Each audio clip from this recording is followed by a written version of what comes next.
Hello, I'm Henning and this is the first video of a small 3-part series in which I would like to introduce you to 3 apps for Creo Elements Direct by Klietsch. As an example, we take an everyday task from plant and tank construction, which will look like this in the end. It looks complicated, but with the right apps it's an easy job, as you will see in a moment. In the first part, the framework is built, reinforced and bolted. Here we use SolidSteel as the tool of choice.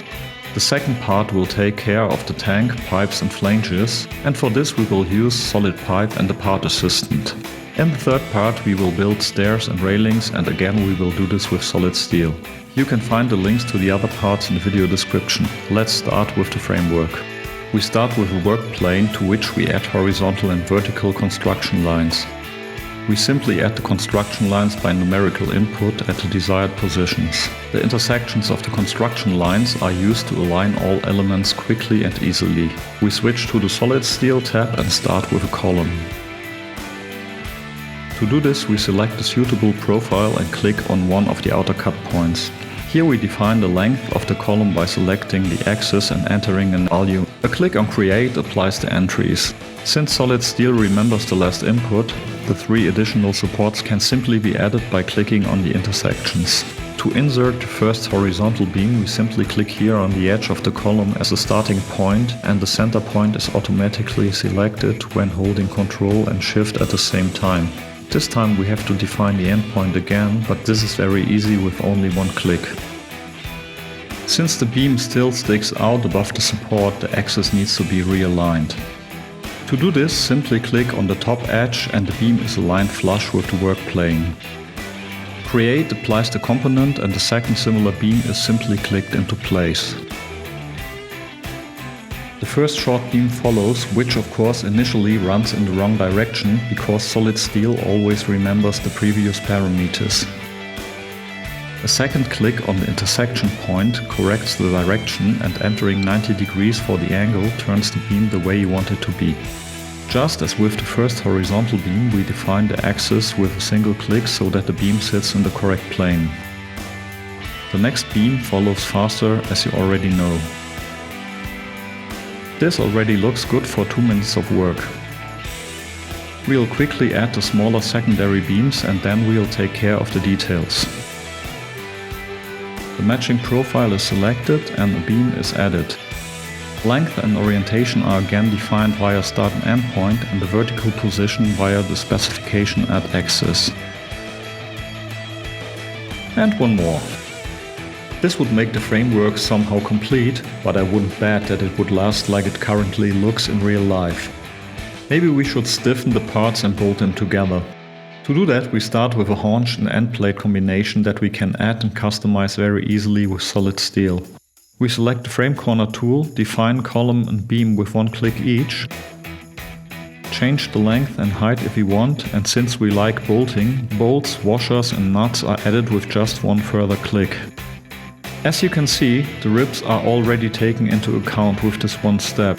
As always, the next frame corner is even faster since no specifications are necessary as long as the parameters remain the same.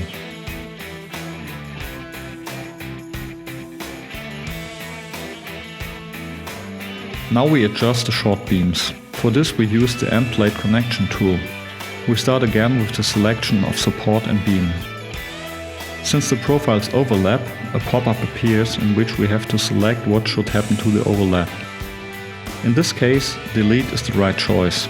Just quickly select the appropriate screws and the preview appears, which is finally inserted with a click on Create. We'll do that 3 more times now.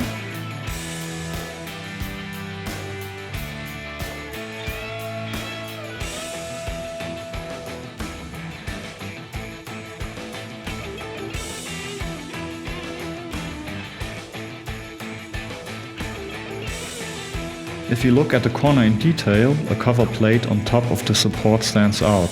This plate was already inserted when the frame corner was added, and it's one way to make a neat finish. However, I'll delete the plate now and show another option for this detail.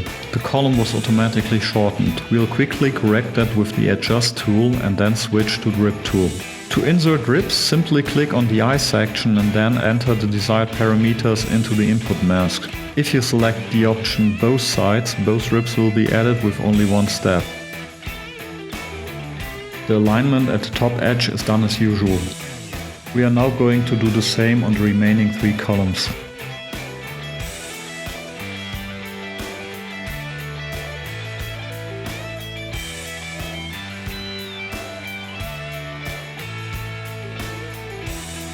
Now let's take care of the fastening and the cutouts on the smaller inset beams. The attachment and cutout are created in just one step using the angle connection tool. First click on the bar of the secondary beam, then on that of the main beam. Adjust the parameters if necessary and click on Create to insert the angle connection on both sides. Repeat the step until everything is screwed tightly.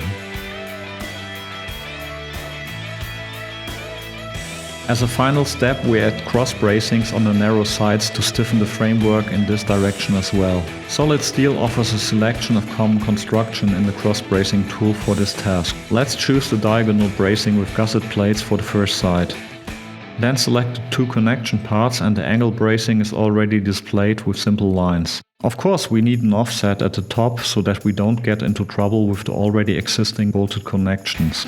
To do this, simply drag down the arrow a little and then enter the exact value by numeric input. At the bottom we also add an offset so that we have a distance to the floor.